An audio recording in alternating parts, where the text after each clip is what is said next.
Entonces la escatología es la rama de la teología que trata con las cosas de los últimos tiempos, o sea, las profecías de los últimos tiempos. Y así vamos a titular esta serie: Conociendo el fin de los tiempos. No cabe duda, damas y caballeros y santos de Dios, que estamos rodeados hoy, más que nunca, de un sinnúmero de eventos políticos, filosóficos, climatológicos, religiosos, amenazadores. En el mundo siempre ha habido guerras, en el mundo siempre ha habido depravación sexual, degradación moral, siempre ha habido revoluciones, golpes de Estado, etcétera, etcétera.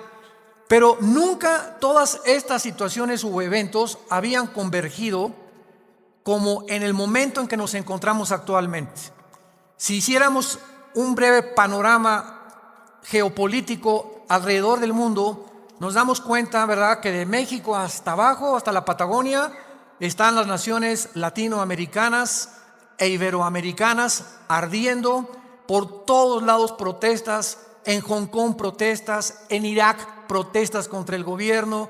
Es en Estados Unidos un clima que se está viviendo de demasiada tensión, donde quieren destituir a un presidente, etcétera, etcétera. El Medio Oriente ni se diga, continúa con el conflicto aumentando acerca de quién controla el petróleo, quién controla el Golfo Pérsico.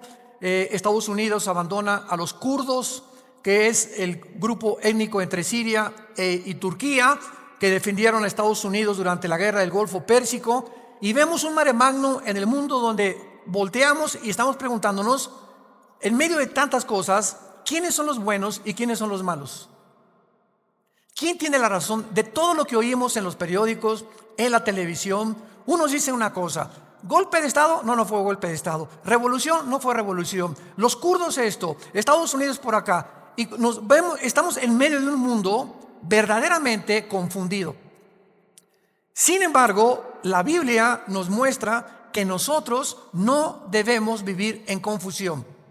Ya cuando un cristiano dice, no sé quién tiene la razón, o creo yo, porque los medios de comunicación, recuerden algo, ¿verdad? Los medios de comunicación, televisiones, radios, etcétera, etcétera, muchas veces tergiversan, las noticias de tal manera que llegan a manipularnos y hacernos creer lo que ellos creen. Entonces, dependiendo quién está detrás de los medios de comunicación, qué ideologías o qué filosofías o quiénes son los dueños de CNN o de BBC News o de Fox News, etcétera, etcétera, o en México, dependiendo quién se encuentra detrás, es la clase de mensaje que envían. Y cuando nosotros oímos en Fox News una cosa que contradice CNN otra cosa, y otros periódicos de México dicen una cosa y otro periódico dice otra cosa, llegamos a preguntarnos, ¿quién dice la verdad? ¿No es verdad? ¿Realmente quién dice la verdad? ¿En qué mundo nos encontramos? ¿Realmente cómo podemos nosotros afianzarnos? Es como si estuviéramos en un barco que se está hundiendo y nos hemos echado fuera de la borda, como cuando el Titanic en 1910-12 se estaba hundiendo. Nos aventamos al mar y nos agarramos de un salvavidas. Y ahorita así está el mundo. Estamos tratando de buscar un salvavidas, algo que nos dé seguridad. Algo que ya no produzca tanta tensión en nuestras vidas, tanta angustia, porque el mundo vive angustiado. Hay demasiada ansiedad. La enfermedad número 1 que la Clínica Mayo en Rochester y el Hospital Hopkins en Estados Unidos, que son las dos clínicas médicas más respetadas que hay en el mundo en cuanto a evaluaciones y a sugerencias médicas, coincidieron hace algunos años en que el factor común denominador o la causa número 1, escúcheme con mucho cuidado, este es un dato que viene de clínicas médicas no cristianas, la causa número 1 de las enfermedades mentales y físicas del ser humano en el siglo XXI es el estrés. El estrés es un estado de angustia, un estado de tensión, de ansiedad interna que no te deja vivir y que te hace que estés enojado, enojado contra el gobierno, enojado con tu papá, con tus hijos, etcétera, etcétera. Ves a toda la gente con recelo, no confías de nadie, te vuelves amargado, te vuelves amargada. Y es el estado interno al que el ser humano está llegando porque hay demasiados conflictos en el mundo, demasiadas noticias. Estamos oyendo con el iPhone qué pasó en Irak, qué pasó en el Medio Oriente, qué pasó por acá, mis amigos, mis amigas, y llega un momento en que el ser humano ya no tiene paz. Ayer en el Congreso de Pastores que tuvimos en México, llegaron una familia a consultarme. Él es pastor, su esposa lo acompaña hace mucho tiempo, y me dice: Armando, quiero decirte una cosa. Tenemos un programa de televisión en Sudamérica y un programa de radio. Y el otro día estaba radiando unas noticias, me dice la esposa, y ¿sabes una cosa? Que de repente se me olvidó todo. Entré en un estado de amnesia en el que ya no sabía ni quién era yo. Algo me pasó en las neuronas de mi cerebro que se me fueron todas las ideas. Y duré como 1 o 2 días, mi esposo asustadísimo, ¿qué me habrá pasado? No fue un golpe, no tuve un trauma, y se me fueron todas las ideas. Inmediatamente le contesté y le dije: eres una mujer demasiado estresada. Y hay una autora inglesa que les recomiendo. Ahorita mi esposa está devorando todos sus libros, que se llama Carolina Leaf, L-E-A-F, Leaf.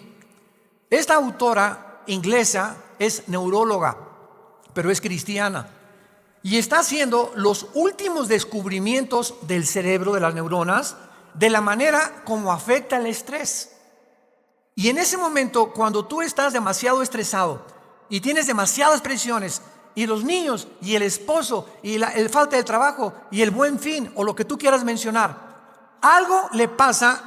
Las neuronas son interconexiones eléctricas que tenemos, pero millones de células dentro del cerebro, y un solo alambrito por la presión mental, por falta de vacaciones o de que no aprendes a relajar tu mente, etcétera, etcétera, provoca amnesia, provoca enfermedades mentales y puedes llegar inclusive a la locura. Esto es impresionante, porque es como un árbol lo que tenemos aquí adentro. Y ella está descubriendo que cuando tienes pensamientos negativos, las neuronas se unen más rápido. Esto es increíble porque así nos diseñó Dios. Y cuando tenemos pensamientos negativos, las neuronas comienzan a tratar de desconectarse y vienen zonas negras en el cerebro que te impiden pensar coherente y lógicamente.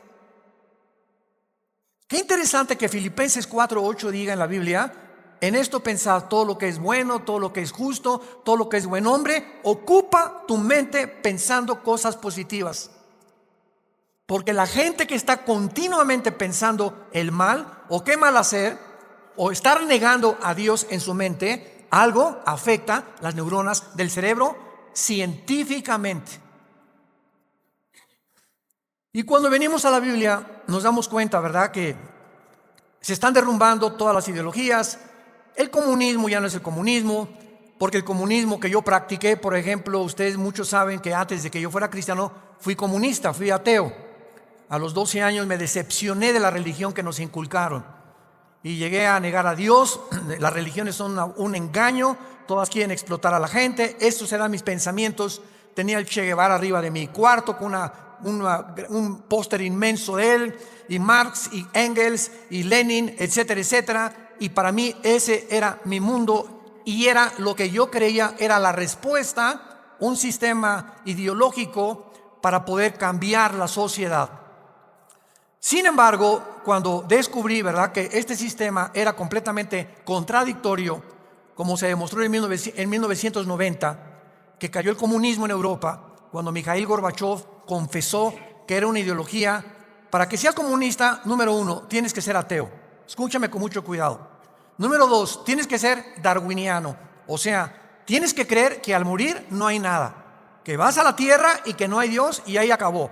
No hay otra vida, no hay mundo espiritual, no hay ninguna otra dimensión. Número 3, tienes que ser humanista, no humanitario, humanista. O sea, tienes que creer que el hombre tiene las respuestas para sus problemas.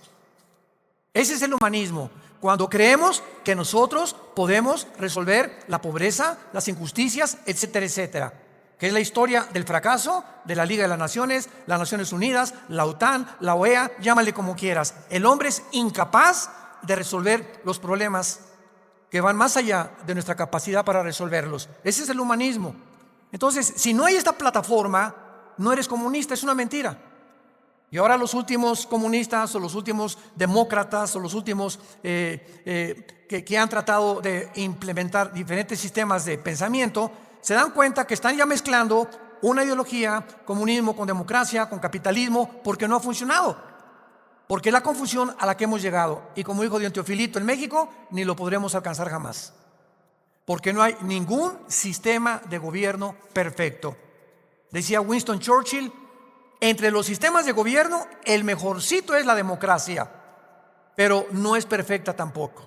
¿Por qué? Porque somos seres humanos que necesitamos a Dios. Necesitamos a Dios. Necesitamos una guía, necesitamos un manual, necesitamos una luz. Y por eso el mundo está perdido completamente. Me decía el otro día un piloto que es vecino de la casa de ustedes donde vivimos, de American Airlines, me decía: Armando, le digo, oye, cuando tú vas en el avión allá a 10,000 metros, 10 kilómetros arriba de la superficie de la Tierra, 33,000 pies, 35,000 pies, ¿cómo le haces para saber si no vas para acá o no vas para acá, o vas subiendo o vas bajando? Porque la cabina del piloto es pues muy poquita, nada más ve lo que está enfrente. Me dice: Armando, sería imposible que nosotros piloteáramos sin instrumentos. Los instrumentos nos muestran claramente la dirección que vamos a llevar, a qué altura estamos, etcétera, etcétera. Sin instrumentos, un capitán de un barco en medio del océano no sabría cuál es el norte, el sur o a dónde irse si no tuviera una brújula. Y así nosotros no sabemos a dónde ir si no tenemos instrumentos, si no tenemos un mapa que nos ha dejado Dios, que se llama las Sagradas Escrituras. Y haríamos bien en estar atentos a este libro como una antorcha que alumbra en lugar oscuro, hasta que el lucero de la mañana salga en nuestros corazones. Vamos pues a abordar este tema y esta serie, porque ante todos los eventos que está el mundo atravesando actualmente, que amenazan nuestra tranquilidad, nuestra familia, nuestro futuro, provocan ansiedad, angustia. ¿Qué pasa si pierdo el trabajo? ¿Qué pasa si el peso pierde más valor ante el dólar? Si cae el petróleo, si viene un gobierno en México, si viene una guerra nuclear. Todas estas cosas producen ansiedad, producen incertidumbre, producen intranquilidad. Y Dios no quiere que vivamos así. Dios quiere que en medio de este mundo tengamos una esperanza, tengamos una seguridad de que las cosas van a mejorar, que lo mejor de nosotros está por delante y que aunque el mundo sea cubierto de tinieblas, en nosotros debe haber luz, porque somos la familia de Dios, que dio a su Hijo en una cruz hace 2000 años para que pudiéramos comprender el mensaje del Evangelio, de las buenas noticias de la gracia de Dios en su Hijo Jesucristo. Podemos saber exactamente, y este es el tema que vamos a abordar en toda esta serie, podemos en la Biblia encontrar datos, información que nos digan en qué tiempo de la historia nos encontramos. ¿Podríamos realmente decir con seguridad nos encontramos a 10 años de que Cristo venga, o a 5 años de que Cristo venga, o nos encontramos al borde de un caos nuclear, o estamos en la orillita de la autodestrucción del ser humano? Esta información se encuentra en este libro, porque cuando comienzas a escudriñar este libro y nos comenzamos a ver que Dios nos comienza a despejar incógnitas y los velos negros que nos impiden ver hacia adelante comienzan a ser quitados por la luz del Espíritu de Dios, comenzamos a caminar con confianza en la vida. Si yo estoy en una cueva oscura, yo no sé si dar un paso por acá porque no veo, está tan oscuro que a lo mejor está ahí un murciélago o una roca o algo, Pero si alguien me da una lámpara, ¿qué hace la lámpara? Inmediatamente me alumbra 4, 5, 10 metros hacia adelante. Y con esa lámpara puedo caminar con confianza porque voy viendo dónde voy pisando. ¿Correcto? Bueno, así es exactamente en el mundo espiritual. El mundo ahorita no tiene lámpara, están así. ¿Será melón? ¿Será sandía? ¿Será ya sabes quién? Por aquí, por allá, ¿y para dónde? Esto, ¿tendrá razón ellos? ¿Tendrá razón estos? ¿Tendrá razón este gobernante? Por acá, y así está el mundo. Pero cuando tenemos la palabra profética más segura, vamos a comenzar a caminar con confianza y a darnos cuenta del Dios que nos dice: no temas. No temas, estoy contigo, nunca te dejaré, nunca te voy a abandonar. Estaré contigo todos los días hasta el fin del mundo. Y aunque se cierren los cielos aparentemente y la oscuridad, la tierra esté cubierta de ella, mientras más oscuro, las estrellas se ven mejor. Mientras más oscuro, vamos a tener más luz, porque vamos a poder brillar en medio de las tinieblas. Claro que la Biblia nos va a revelar todos estos sucesos y calamidades antes de que sucedan, para que cuando sucedan corroboremos, comprobemos, confirmemos que Jesús tuvo realmente la razón y que Él es el Hijo de Dios. Y esto es lo que nos da la fortaleza, las convicciones, porque lo que más se necesita ahorita en el mundo es seres humanos con convicciones profundas en sus vidas, con mucha integridad para vivir. Y cuando tú eres una persona de una sola pieza, como dijo Pablo, yo sé en quién he creído, ya no te engaña la gente. Ya no te engañan las películas, no te engaña la televisión, no te engañan las noticias, porque tu fe está bajo una roca. Estás parado en un fundamento inconmovible. Y este fundamento es la palabra de Dios. Vayamos a ver algunos pasajes. En primer lugar, en el capítulo 46 del libro de Isaías. Si no traes la Biblia, por eso estás así. Con razón. En Isaías capítulo 46, versículo del 9 al 10, veamos algunas respuestas anticipadas que este profeta hace 2700 años escribió. Isaías 46, versículo 9 y versículo 10. Dice Dios: acuérdense de las cosas pasadas desde los tiempos antiguos, porque yo soy Dios y no hay otro Dios, y nada hay semejante a mí, que anuncio lo porvenir desde el principio y desde la antigüedad, lo que aún no era hecho, que digo, mi consejo permanecerá y haré todo lo que quiero.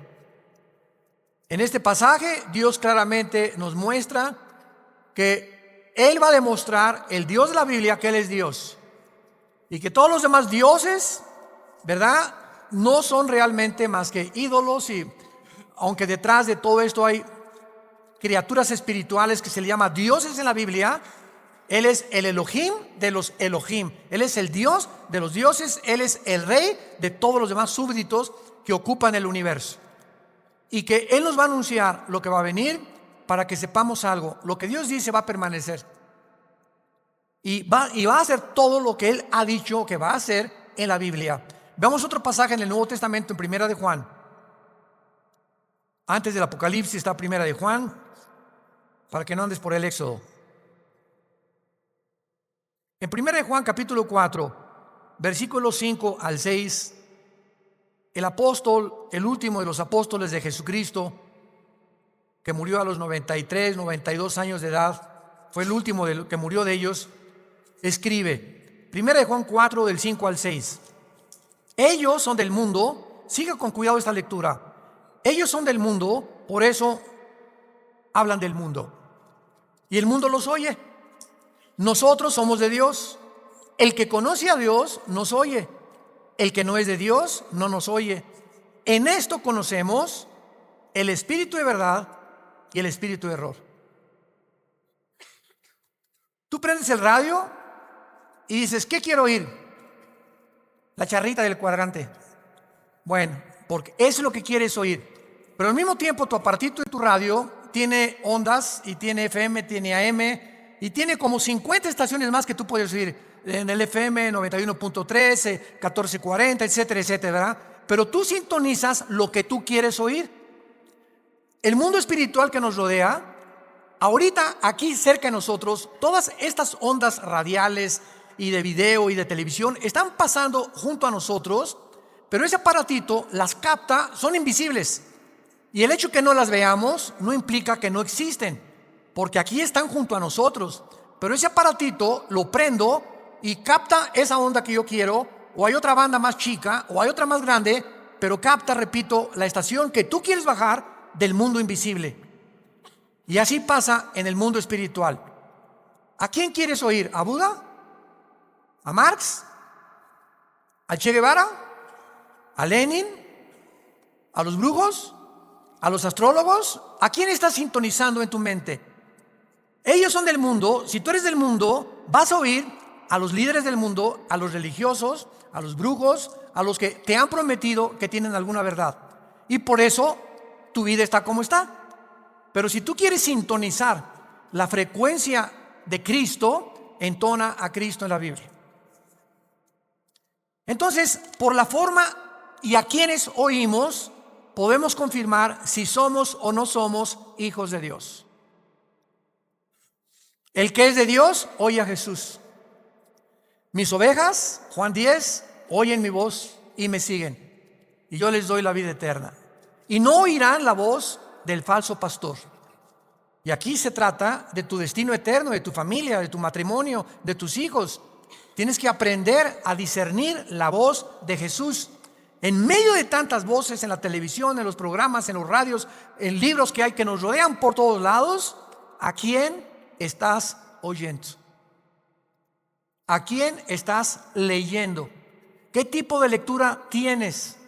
¿Qué tipo de actividades tienes para saber si tú eres y tienes el espíritu de verdad o tienes el espíritu de error?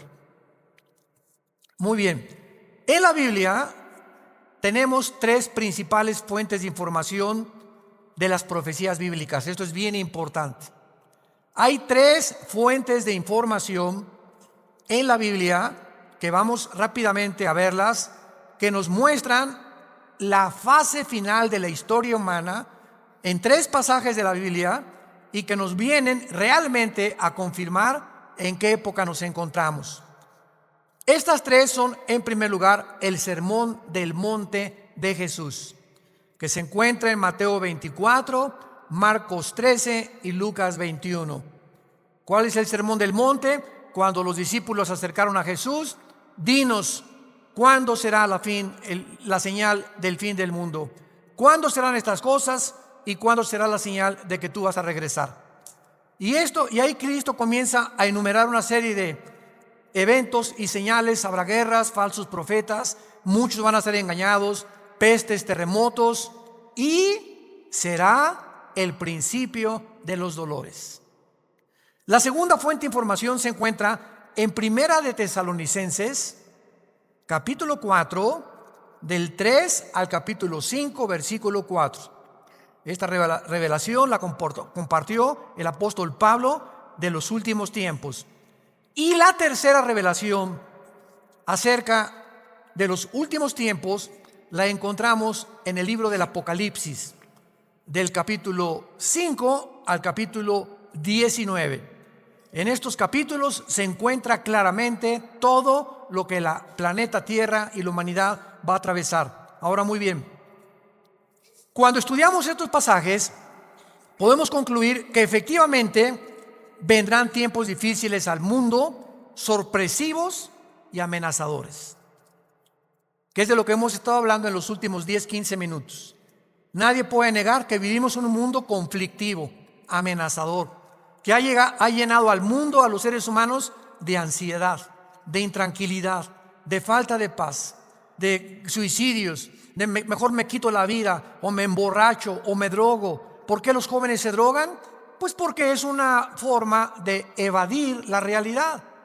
La realidad para muchos jóvenes es tan negro y tan negro lo que se ve en el mundo que ya no quieren o no creen que pueden atravesar esa cortina oscura, no creen que hay una luz detrás y se enfrentan a un mundo que parece que se los está comiendo, tragando, y prefieren salir de este mundo. Los que se drogan, ¿por qué se drogan? Los que se emborrachan, ¿por qué se emborrachan? Porque la realidad es tan cruda que no la quieren enfrentar en sus 5 sentidos. Entonces, detrás de cada persona drogadicta, alcohólica, etcétera, etcétera, se encuentra un conflicto interno espiritual.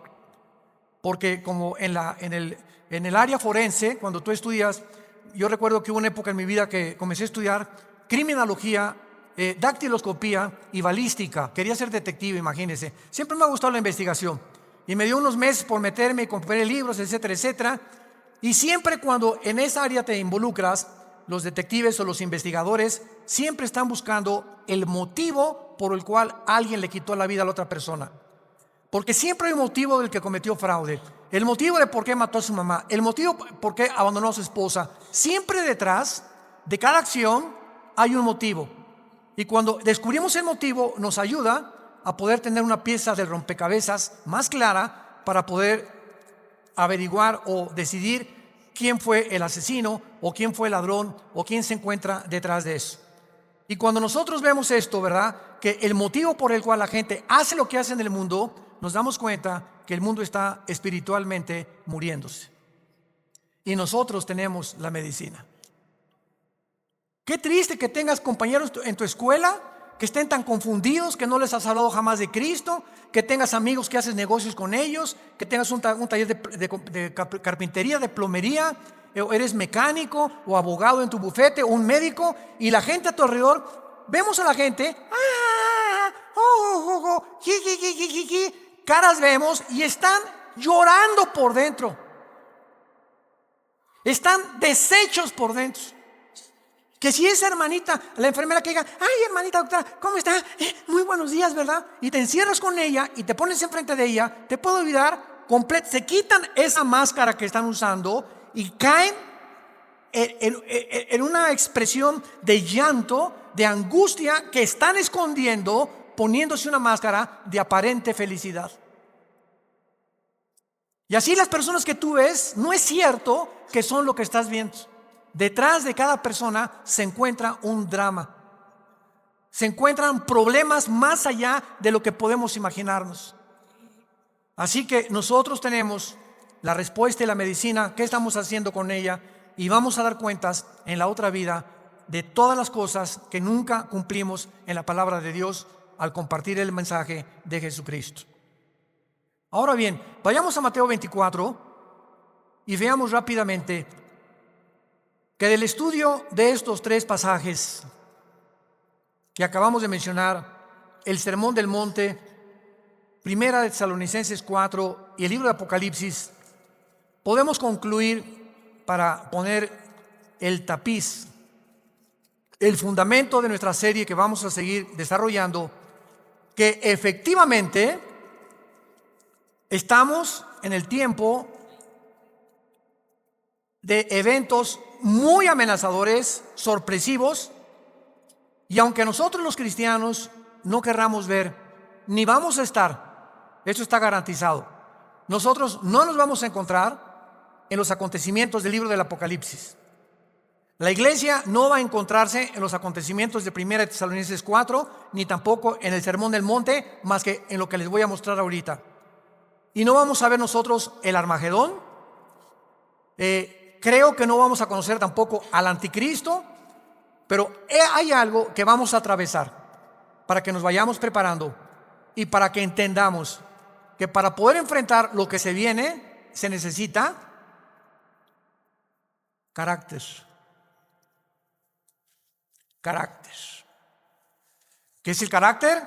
Es la formación interna que el Espíritu Santo nos quiere dar, donde estableces fundamentos y convicciones inconmovibles en tu vida. He decidido hacer esto, lo haces. Puntualidad, responsabilidad. Una persona, un cristiano irresponsable, tiene mucho que trabajar con su carácter. Un cristiano que siempre llega tarde a todos lados tiene que trabajar mucho con su carácter. Decía hace algunos años, cuando Henry Ford hizo el primer carro modelo T, 1904, corría como 25 kilómetros por hora. Su hijo, Henry Ford II, tomó la Ford Motor Company, la compañía de carros Ford en Estados Unidos, que fue la que más comenzó a vender carros a principios del siglo XX. Y este hombre llegaba a la compañía de Ford y ponía al jefe de la planta, al jefe de la administración, al jefe de la supervisión, ponía a líderes en cada departamento. Y él llegaba cada 2 o 3 meses, y si ese líder no hacía que funcionara la planta que él le había dado, lo corría. Dice, un líder, decía Henry Ford II, es la persona que hace que las cosas sucedan. Y si tú estás al frente de una responsabilidad y no cambias la situación, o no cambias la manera de pensar de los hombres o de tus soldados que tienes bajo tu responsabilidad, tú no eres líder. Entonces, qué importante es que la Biblia dice que todos nosotros debemos ser líderes. Y si somos líderes, tenemos que hacer cambiar las cosas de alguna manera. Vas a hacer cambiar a tu amigo, y vas a hacer cambiar a tu amiga, y vas a hacer cambiar a tus amigos en la escuela, hasta a tus maestros los vas a confrontar algún día. Discúlpeme, maestro, con el respeto que se merece, no venimos del chango. La evolución es una teoría que está completamente destituida desde que descubrieron el ADN en 1954. Por favor, actualícese más, maestro. Entonces, cuando comenzamos a entender eso, es cuando comenzamos a comprender que este mundo, dice la Biblia, la mayoría serán engañados. Los mismos escogidos serán engañados, porque hay millones de cristianos sin carácter, flojos, irresponsables, impuntuales, sin falta de integridad. A nadie le hablan de Cristo, no comparten las buenas nuevas, no tienen convicciones profundas que los hacen ser gigantes, guerreros de Dios. Dice Mateo capítulo 24 en el Sermón del Monte el Señor Jesucristo, porque se acercan los discípulos para hacerle preguntas. Versículo 3, Señor, dinos, vean las 3 preguntas que le hacen hace 2000 años. 1, ¿cuándo serán estas cosas? Querían saber el tiempo los discípulos. 2, ¿qué señal habrá de tu venida? O sea, ¿habrá alguna señal que podamos percibir de que tú ya vienes al mundo? Y 3, ¿y hay alguna señal de que el mundo se va a acabar? De estas 3 preguntas, Cristo comienza a contestar algunas. Por ejemplo, la señal de su venida está hasta el versículo 29 y 30. Cuando el sol se oscurecerá, la luna se pondrá, etcétera, etcétera. Y esa es la señal de la venida de Cristo, que no vamos a estar aquí nosotros.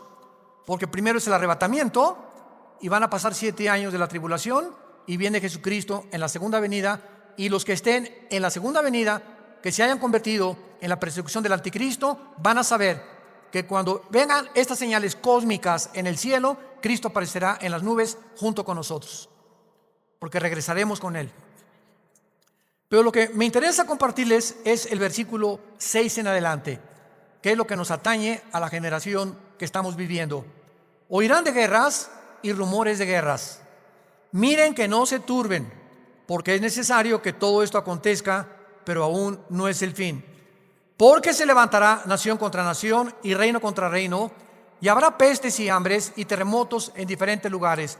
Muy bien, si leemos solamente el versículo 6, oirán de guerras y rumores de guerras, toda la historia han sido estos, ¿no es verdad?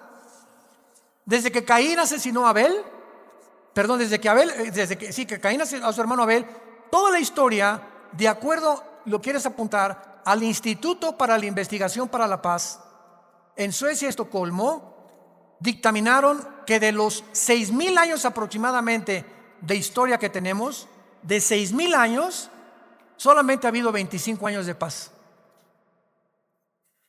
La historia humana es una historia de guerras, guerras, guerras, guerras, guerras, guerras. En 6,000 años, 25 años de paz. O sea, siempre ha habido conflictos, revoluciones, golpes de Estado. Es la historia de nosotros. Pero entonces ahí podríamos quedar confundidos. Oye, Señor, ¿de qué estás hablando? Siempre ha habido guerras. Versículo 7, Él lo explica. Porque se levantará nación contra nación y reino contra reino. Esto, una guerra mundial, una guerra de carácter internacional, donde se involucraron 3 o 4 naciones contra 3 o 4 o 5 naciones, nunca sucedió hasta 1910, la Primera Guerra Mundial. Ahí fue la primera vez en la historia que sucede una guerra de carácter internacional a través de toda la historia. Y casi 30 años después, la Segunda Guerra Mundial. Entonces, con esto nos situamos nosotros en una plataforma bastante sólida y podemos entender que cuando Jesús dice, se levantará nación contra nación y reino contra reino, y habrá pestes, porque las guerras producen pestes, plagas, ¿verdad? Enfermedades, calenturas, hambres, terremotos. Señor, siempre ha habido terremotos, ok, claro, siempre ha habido terremotos, pero de acuerdo al Instituto Sismológico de Boulder, Colorado, que es uno de los institutos más prestigiados en el mundo para detectar terremotos, desde 1976 hasta el 2010 han aumentado 70% los terremotos en el mundo. 70% han aumentado. Eso es lo que Cristo está diciendo, que iban a aumentar cada vez más los terremotos, etcétera, etcétera. Versículo 8. Y todo esto, aquí es donde nos encontramos ahorita. Nos encontramos en el principio de los dolores. Nos encontramos en un mundo donde el matrimonio ya está dejando de existir. En un mundo donde el ser humano está contagiado e infectado filosófica, religiosa, política, económicamente. Unos voltean por acá, ¿dónde estará la solución? Voltean a sus ídolos, otros consultan muertos, otros consultan espíritus, otros, etcétera, etcétera. Es impresionante a donde el mundo se encuentra actualmente. Impresionante. Y esto es precisamente lo que Jesucristo nos quería decir para que estemos preparados. Ahora, muy bien, después de estos principios de dolores, nos vamos. Adiós, mundo cruel. Adiós, mi perro Fido. Adiós, adiós, mundo cruel. Ya nunca te veré. Después de este principio de dolores, van a aumentar, imaginémonos, van a aumentar las catástrofes en el mundo, y los terremotos, y las plagas, y las pestes, y la confusión, que va a estar el mundo en un estado tan grande de confusión, que va a pavimentar el camino para que se levante un hombre en el Medio Oriente, que la Biblia le llama la bestia. De todos los animales que el Espíritu Santo buscó, las hienas, los leopardos, los osos, los leones, depredadores, no encontró el Espíritu Santo un nombre, un adjetivo para designar a este hombre, y por eso simplemente la Biblia le llama una bestia, un depredador, cruel, sanguinario, y su otro nombre es el anticristo. Todos los dictadores, síganme con cuidado, de la historia, todos han surgido de un mundo caótico. El caldo de cultivo para producir un dictador es que la situación se encuentre aparentemente sin solución. Corrupción, oscuridad, etcétera, etcétera. Y en medio de esto surgen hombres prometiendo mejorar las cosas. Hitler entró democráticamente. Stalin entró democráticamente. Saddam Hussein entró democráticamente. No es verdad que entren a través de un golpe de Estado. Los líderes, la mayoría entran a través del pueblo, pero una vez que el pueblo los levanta, a ver quién los quita.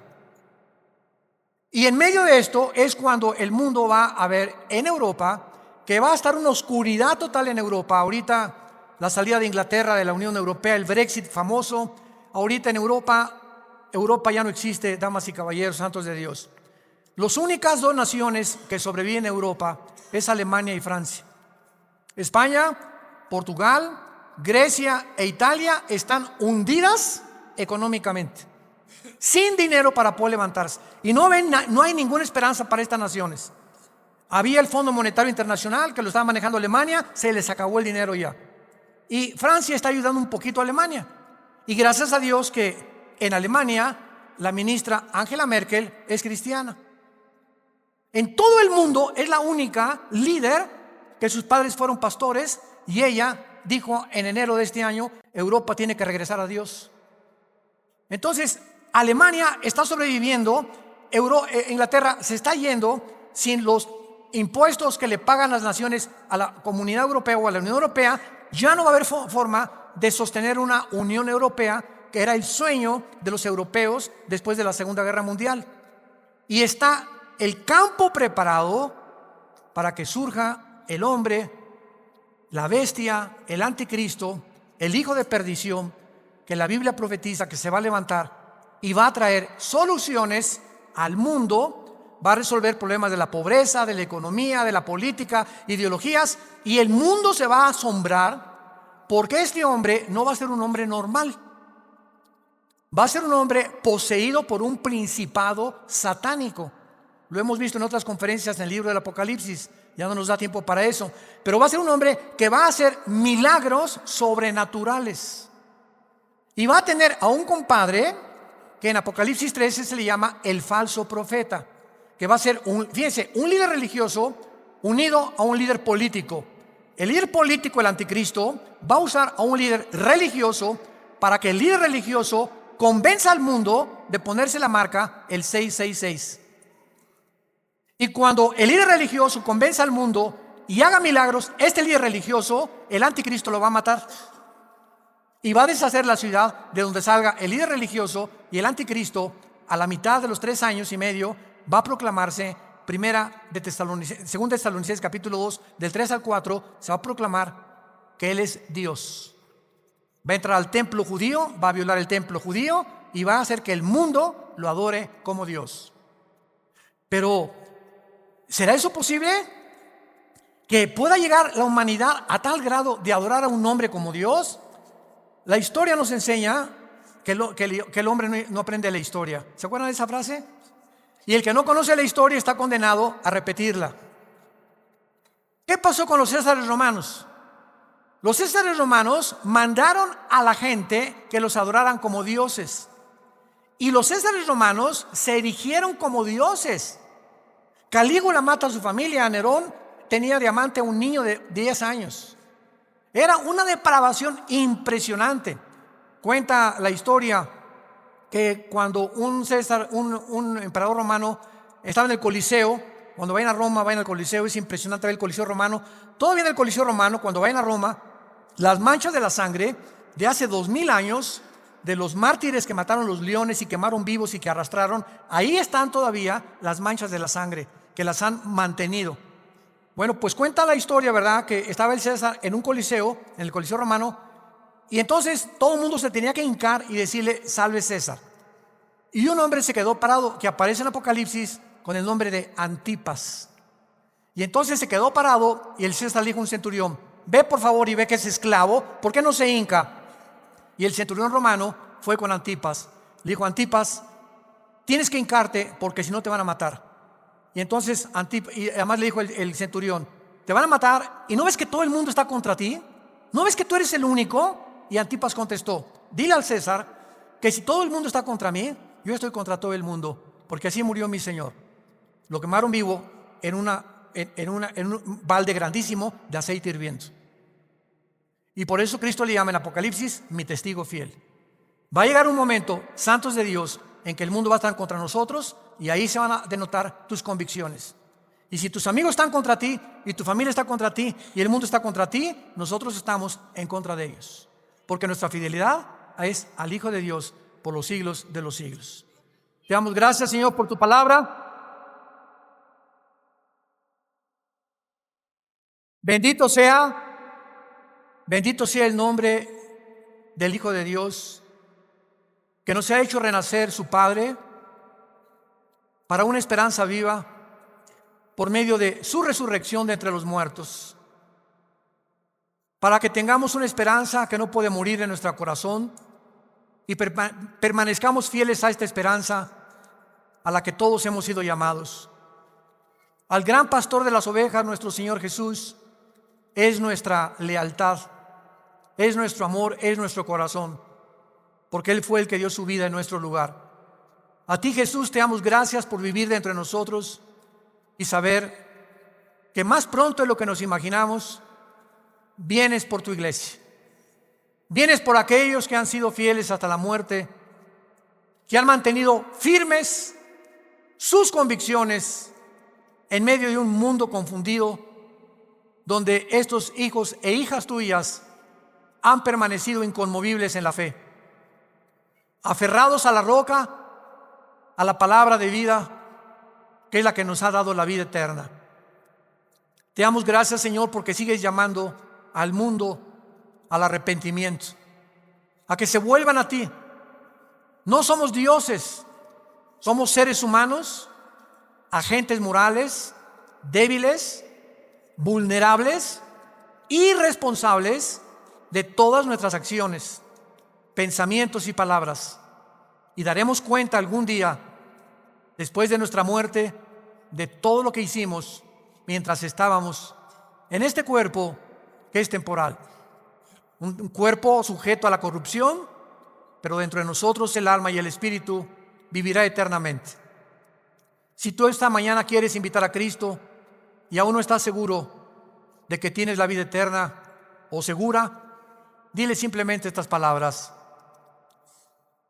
Señor, te pido perdón por mis pecados. Creo que en esa cruz pagaste por ellos con tu sangre y que a los 3 días resucitaste de los muertos. Y porque creo que vivo, te pido en este instante, Señor Jesús, que entres a mi vida como mi Señor y mi Salvador. Tendré el poder ahora, de la corta vida que me queda, vivirla para ti, conocerte, adorarte y morir en paz, al saber que mis pecados han sido perdonados y que me has amado hasta la muerte. Oramos en tu nombre, bendito Jesús. Amén. Gracias a Dios por esta palabra maravillosa.